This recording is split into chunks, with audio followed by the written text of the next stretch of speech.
जय हिंद दोस्तों। आज हम लोग आधुनिक भारतीय कलाकार के बारे में देखेंगे।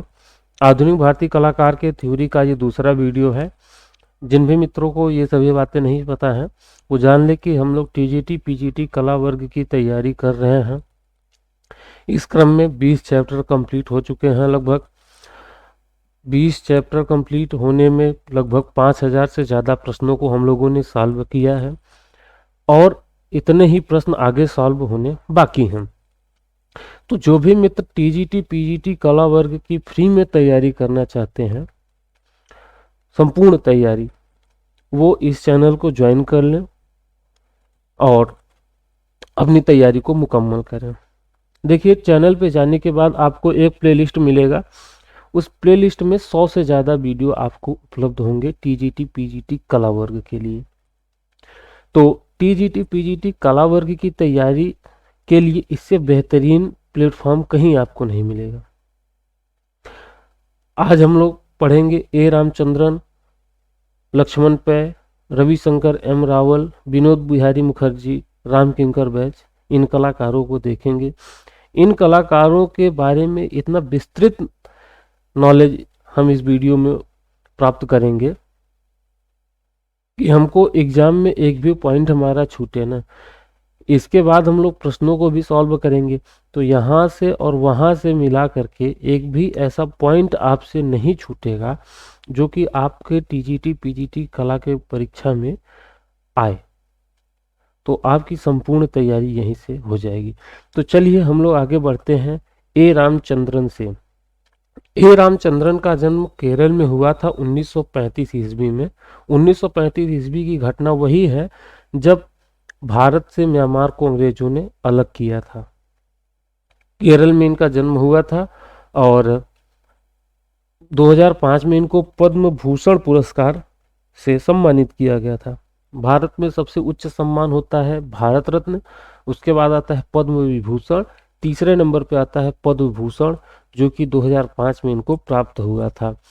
ये शांति निकेतन पश्चिम बंगाल में जो है, जिसकी स्थापना रविंद्रनाथ टैगोर ने किया था, वहाँ से इन्होंने डिप्लोमा प्राप्त किया। पूछ लेता है कभी कभी कि शांति निकेतन की स्थापना कब की गई थी, तो 1919 ईस्वी में। बाद में ये जामिया मिलिया इस्लामिया कॉलेज नई दिल्ली में कला विभाग के अध्यक्ष पद पर भी इन्होंने कार्य किया था। ये चित्रकार भी थे, मूर्तिकार भी थे और ये पेशेवर गायक के रूप में भी प्रसिद्ध थे। इनके चित्रों में ज्यादातर कलाकार की छवियों को पक्षी, मछली या संबुक के रूप में पेश किया जाता था। ये ए रामचंद्रन के चित्र द ग्रेव डिगर्स, इकोनोग्राफी या जाति मतलब ये भित्ति चित्र है। और देखिए, Kali Puja, machine, encounter of the Yadavas, Urvashi, Urvashi के साथ पुरुराज एंड लोटस पॉन्ड आदि इनके प्रमुख चित्र हैं। इसी के साथ ग्रीन लोटस पॉन्ड टोटम नामक इन्होंने कांस्य मूर्ति की भी रचना किया है। तो इतना कुछ था ए रामचंद्रन के बारे में। ठीक, आगे हम लोग देखते हैं लक्ष्मण पै के बारे में। लक्ष्मण पै का जन्म 1926 ईस्वी में हुआ था गोवा में। हाल फिलहाल की घटना है, मार्च में 2021 में इनकी मृत्यु हो गई। ये मुंबई में जे स्कूल ऑफ आर्ट से शिक्षा प्राप्त किए थे। वहां से ज़्यादातर लोग डिप्लोमा की शिक्षा प्राप्त करते हैं। आगे इन्होंने गोवा कला विद्यालय में 1977 से 87 तक प्राचार्य के पद पर काम किया था। इन्होंने पद्म भूषण और पद्म विभूषण दोनों पुरस्कार प्राप्त किया था। और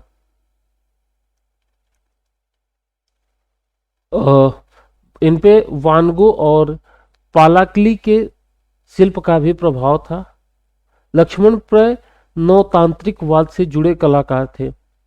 ये वास्तु तकनीक और जल रंग में काम किया करते थे, जिसमें आप ज़्यादातर देखते होंगे कि वहाँ के बंगाल शैली के कलाकार ज़्यादातर वास्तु तकनीक और जल रंग में काम किया करते हैं। प्रमुख चित्रों में देखिए अपनी माँ, पंडित नेहरू, गीत गोविंद, रामायण, महात्मा गांधी, बुद्ध के जीवन पर चित्र श्रृंखला, ऋतु संहार, पर्वतीय दृश्य, सूर्यास्त, रागमाला और कश्मीर दृश्य आदि चित्रण इन्होंने किया। अब देखिए, रागमाला का चित्रण आप लोग जानते होंगे कि राजस्थानी शैली में भी खूब हुआ है। ऋतु संहार का चित्रण राजस्थानी शैली में भी खूब हुआ है। तो अगर आपसे एग्जाम में ये पूछे ऋतु संहार का चित्रण कौन से कलाकार किया है, तब होगा लक्ष्मण पै। कहाँ की शैली में किया गया है ऋतु संहार का चित्रण, तब जवाब हो जाएगा राजस्थानी शैली। रागमाला इसी तरीके से भी प्रश्न आएगा, राजमाला से भी। आगे देखिए, हम लोग देखते हैं रविशंकर के बारे में। रविशंकर एम रावल, 1892 में इनका जन्म हुआ था। 1979 ईस्वी में इनकी मृत्यु हो गई थी। इनका जन्म गुजरात के सौराष्ट्र में भावनगर में हुआ था 1892 ईस्वी में। एक चीज आप जान लीजिए, जो भी पश्चिम तट के जो भी कलाकार होंगे, पश्चिम तट राज्य से संबंधित जो कलाकार होंगे, जैसे कि कर्नाटक हो गया, महाराष्ट्र हो गया, गुजरात हो गया, केरल हो गया, इधर के जो भी कलाकार होंगे ज़्यादातर, ये सभी कलाकार जे स्कूल ऑफ आर्ट से ही शिक्षा प्राप्त किए होंगे। जे ऑफ आर्ट स्कूल से इन्होंने कला की शिक्षा प्राप्त की थी। इसके साथ ही ये आप देखिएगा तो कला समीक्षक भी थे और पत्रकार और निबंधकार भी थे। इन्हें 1965 ईस्वी में पद्मश्री पुरस्कार प्राप्त हुआ था। इनके कुछ प्रमुख कार्य हैं, जैसे विल्ब मंगल ये राजपूत शैली में इन्होंने चित्रित किया, और 20वीं शादी पत्रिका के लिए भी इन्होंने कार्य किया था। 1938 ईस्वी में हरिपुरा अधिवेशन हुआ था, उसमें इन्होंने भाग लिया था और वहां पे नंदलाल बोस को चित्र बनाने में इन्होंने सहयोग प्रदान किया था। नंदलाल बोस जो मास्टर मोसाई के नाम से जाने जाते हैं, और जिन्होंने 1938 ईस्वी में हरिपुरा अधिवेशन में पोस्टर तैयार किया था, जिसका विषय था किसान जीवन। और इनके बारे में कई प्रमुख बातें हैं, तो वो तो हम लोगों ने देखा है नंदलाल बोस के जीवन में। इन्होंने संविधान में भी चित्रण किया था, और मास्टर मोसाई के नाम से जानते हैं। कारू संघ की स्थापना की थी। इस तरीके से तमाम बातें हैं जो नंदलाल बोस के बारे में है, उन्हीं के साथ इन्होंने काम किया है। आगे देखिए, ये गुजराती लेखक काका साहेब कालेलकर ने मास्टर ऑफ आर्ट की उपाधि दी इन्हें। और एक लेखक थे डेविड ने इन्हें कला गुरु की उपाधि दी थी। आगे देखिएगा, राजा रवि वर्मा से ये अत्यधिक प्रभावित थे। राजा रवि वर्मा केरल राज्य से संबंधित थे, जो कि भारत के पहले कलाकार थे जो कि तैल रंगों में चित्रण किया करते थे। हालांकि इनके विषय पौराणिक ही रहे थे। तो देखिए, राजा रवि वर्मा से अत्यधिक प्रभावित थे और इन्होंने अकादमिक शैली में चित्रण किया, किंतु बाद में अकादमिक शैली को त्याग दिया और रेखा चित्र में पारंगत हो गए।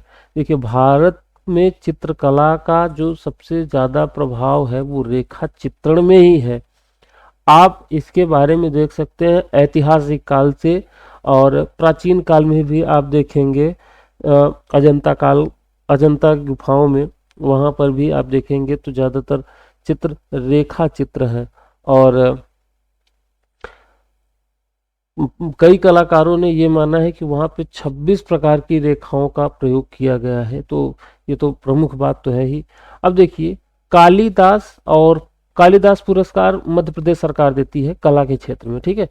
पद्मश्री पुरस्कार से भी इन्हें सम्मानित किया गया था 1924 ईस्वी में। अच्छा, पद्मश्री पुरस्कार या पद्म विभूषण की बात करें तो 1954 से इसको दिया जाना शुरू हुआ था, और सबसे पहले नंदलाल बोस को ही प्राप्त हुआ था कलाकारों में, यह भी याद रखिए। 1924 ईस्वी में अहमदाबाद में कुमार पत्रिका का संपादन इन्होंने आरंभ किया था। कलाकारिणी संस्कार यात्रा तथा कला चिंतन नामक पुस्तक भी इन्होंने प्रकाशित किया था। अब देखिए इनके कुछ प्रमुख चित्र हैं, जैसे विल बी मंगल 1917 ईस्वी में मुंबई आर्ट सोसाइटी में वार्षिक कला प्रदर्शनी में सर्वश्रेष्ठ कृति का स्वर्ण पदक इन्हें प्राप्त हुआ था विल बी मंगल को। Heroes and heroines of M Munshi नाम से इन्होंने 35 चित्र बनाए थे, हीरोज एंड हीरोनीज नाम से। अजंता की प्रतिलिपियां भी इन्होंने तैयार किया था। अजंता भारत में एक बहुत मिसाल है, समझ लीजिए। आगे देखते हैं, 1953 ईस्वी में रूस की यात्रा इन्होंने किया था। अच्छा, ये कई बार एग्जाम में पूछा जाता है कि एक कलाकार है रोरिक नाम से, तो पूछते हैं कि इनमें से कौन सा कलाकार रूस से संबंधित है, तो वो रोरिक ही है। आगे देखिए, हार्ट की और इन्होंने घोड़ा, बुद्ध का गृह त्याग, प्यार की प्यास आदि इन्होंने चित्र बनाया था। A night at a mount Kailash, Narsingh Mahto, Mirabai इत्यादि चित्र भी इन्होंने बनाए थे। आगे हम लोग देखेंगे विनोद बिहारी मुखर्जी। विनोद बिहारी मुखर्जी हम कह सकते हैं कि ये शांति निकेतन के बहुत प्रसिद्ध कलाकार थे। हालांकि बाद में ये इनकी दृष्टि चली गई थी 1957 ईस्वी में। इनके इनके इनके ऊपर सत्यजीत राय ने एक मूवी भी बनाई थी। मूवी का नाम था इनर आई। सत्यजीत राय इनके शिष्य थे। ये खुद नंदलाल बोस के शिष्य थे और इन्हें विद्रोही कलाकार के रूप में भी जाना जाता है। विनोद बिहारी मुखर्जी ये कलकत्ता से संबंधित तो थे ही। काली घाट के चित्रों से इन पे सबसे ज्यादा प्रभाव पड़ा था। और काली घाट के लोक कला चित्रों का प्रभाव पूछा जाए तो इसका जवाब होगा यामिनी रंजन राय। ठीक, तो देखिए विनोद बिहारी मुखर्जी के बारे में देखते हैं। इनका जन्म 1904 ईस्वी में हुआ था। 1980 ईस्वी में 76 वर्ष की उम्र में इनकी मृत्यु हो गई थी। लेकिन इसी उम्र में इन्होंने बहुत कुछ ख्याति प्राप्त की थी। इनका जन्म कलकत्ता में हुआ था। काली घाट के चित्रों से ये अत्यधिक प्रभावित थे। फनकार सत्यजीत राय ने 1972 ईस्वी में इनर आई नाम से इनके जीवन पर एक फिल्म भी बनाई थी। इनर आई नाम से फिल्म बनाई थी, बहुत महत्वपूर्ण है, कई बार परीक्षा में पूछा गया है। सत्यजीत राय के बारे में कई बार पूछा गया है। तो शतरंज के खिलाड़ी नाम से इन्होंने एक फिल्म बनाई थी। वो उस फिल्म मतलब शतरंज के खिलाड़ी जो कहानी है वो मुंशी प्रेमचंद की कहानी है, उसी पे इन्होंने फिल्म भी बनाई थी। तो कई कहानियों पे इन्होंने फिल्म बनाई है। तो अब देखिए, शांति निकेतन में ये शिक्षक थे। नंदलाल बोस के ये शिष्य थे। 1937-38 ईस्वी में जापान गए थे और जहाँ पे टोबा साजो के साथ में इन्होंने काम किया था। 1948 ईस्वी में नेशनल म्यूजियम ऑफ काठमांडू में निदेशक भी नियुक्त हुए थे। शांति निकेतन में सत्यजीत राय के गुरु थे ये। इनकी प्रमुख पुस्तकें हैं the artist, life of the medieval saint, और इनको पद्म विभूषण पुरस्कार से सम्मानित किया गया था 1974 ईस्वी में विनोद बिहारी मुखर्जी को। देश गौतम विश्व भारती विश्वविद्यालय में 1977 ईस्वी से ये संबंधित रहे। इन्होंने जल रंग और तैल रंग और टेम्परा माध्यम से इन्होंने चित्रण किया है। इनका माध्यम रहा है जल रंग, तैल रंग और टेम्परा। आगे देखिए, जया अप्पा स्वामी ने इन्हें भारतीय कला के आधुनिक कला का सेतुबंध कहा है। विनोद बिहारी मुखर्जी चित्रकार और भित्ति चित्रकार भी थे। 1949-50 ईस्वी में नेपाल संग्रहालय के सदस्य बने थे। शांति निकेतन में स्थित कला भवन, चीनी भवन, हिंदी भवन में भित्ति चित्रण पर कार्य किया था। कई बार एग्जाम में पूछा गया है कि शांति निकेतन में स्थित कला भवन, चीनी भवन और हिंदी भवन। चीनी भवन ज्यादातर पूछा गया है। पे चित्रण, भित्ति चित्रण किसने किया है, तो ये किया है विनोद बिहारी मुखर्जी ने। ये मोस्ट इंपॉर्टेंट पॉइंट है। ठीक, आगे देखिए, इन भित्ति चित्रों में ग्रामीण जीवन व मध्यकालीन भक्त संतों का चित्रण इन्होंने किया है। अन्य चित्र में टी लवर, गली में चलते फिरते, केश विन्यास, बाग में चहलकदमी, नेपाली दृश्यांकन, बालक, बुद्ध आदि इन्होंने चित्रण किया है। आगे देखिए 1957 ईस्वी में ये नेत्र रोग से पीड़ित हो गए थे और 1957 ईस्वी में नेत्र चिकित्सा के दौरान अपनी ज्योति खो बैठे थे। तो इतना कुछ था विनोद बिहारी मुखर्जी के बारे में। अब हम लोग देखेंगे एक प्रसिद्ध मूर्तिकार चित्रकार राम किंकर बैज या किंकर दा के बारे में। 1910 में इनका जन्म हुआ था और 1980 में इनकी मृत्यु हो गई थी। मृत्यु तो साथ में ही हुई थी लेकिन जन्म 6 साल बाद हुआ था विनोद बिहारी मुखर्जी के। इनका भी जन्म पश्चिम बंगाल में ही हुआ था, बांकुरा में। ये मूर्तिकार और चित्रकार दोनों भी थे। ये शांति निकेतन से इनका संबंध था। प्रमुख बात यह है कि ये भी घनवाद से संबंधित कलाकार थे। घनवाद से संबंधित कलाकारों में एक ही नाम ज्यादातर आता है, गगनेंद्र नाथ टैगोर का। तो ये घनवाद और अति यथार्थवाद के चित्रकार भी थे। अति यथार्थवाद जो कला शैली है ये यूरोप की शैली है। अब देखिए इन्होंने मूर्तियां बनाई हैं, सीमेंट प्लास्टर और पत्थर की मूर्ति बनाई है। सीमेंट की इनकी एक बहुत प्रसिद्ध मूर्ति है संथाल परिवार, जो कि शांति निकेतन परिसर में स्थित है, सीमेंट और कंक्रीट से बनी हुई है। 1970 ईस्वी में इन्हें पद्म भूषण पुरस्कार से सम्मानित किया गया था। असहयोग आंदोलन में इन्होंने भाग लिया था और 1976 में दशकोत्तम से सम्मानित किए गए। 1979 ईस्वी में डी.लिट उपाधि से सम्मानित किए गए रविंद्र भारती विश्वविद्यालय में 1979 ईस्वी से। आगे देखिए इनके कुछ प्रमुख मूर्तियां हैं, जैसे संथाल परिवार मैंने बताया कि ये शांति निकेतन में स्थित है। 427 सेंटीमीटर ऊंची मूर्ति है, कलकत्ता के शांति निकेतन में स्थापित है। आगे देखिए यक्षेक्षणी की मूर्ति जो कि 24 फीट ऊंची है। ये दो मूर्तियां वर्तमान में मतलब कि ये जो मूर्ति है यक्षेक्षणी की, ये दिल्ली में स्थित रिजर्व बैंक के प्रांगण में स्थित है। आगे देखिए टैगोर की मूर्ति घर की ओर, सुजाता, श्री गांगुली, कुमारी मधुरा सिंह, ये इनके प्रमुख मूर्तियां हैं। ये मूल रूप से मूर्तिकार के रूप में ही जाने जाते हैं। ठीक, आगे देखिए इन्होंने प्रमुख चित्र भी बनाए हैं, जैसे शीतकालीन मैदान, मेघाच्छन्न शाम, कृष्ण जन्म, माँ बेटा, अनाज की ओसाई, कन्या और कुत्ता, दोपहर की विश्रांति में श्रमिक, मेहनत कश किसान, ये इनके प्रमुख चित्र रहे हैं। तो हम लोगों ने आज देखा है ए रामचंद्रन के बारे में, लक्ष्मण पै के बारे में, रविशंकर एम रावल के बारे में, विनोद बिहारी मुखर्जी के बारे में और अंत में राम किंकर बैज जैसे मूर्तिकार के बारे में भी हम लोगों ने आज देखा। तो उम्मीद है आपको ये सारी चीज़ें समझ में आई होंगी और ये वीडियो आपको बहुत अच्छा लगा होगा। अगर आपको अच्छा लगा है तो वीडियो को लाइक कर दीजिए और आप हमें कमेंट में कुछ सुझाव दे सकते हैं।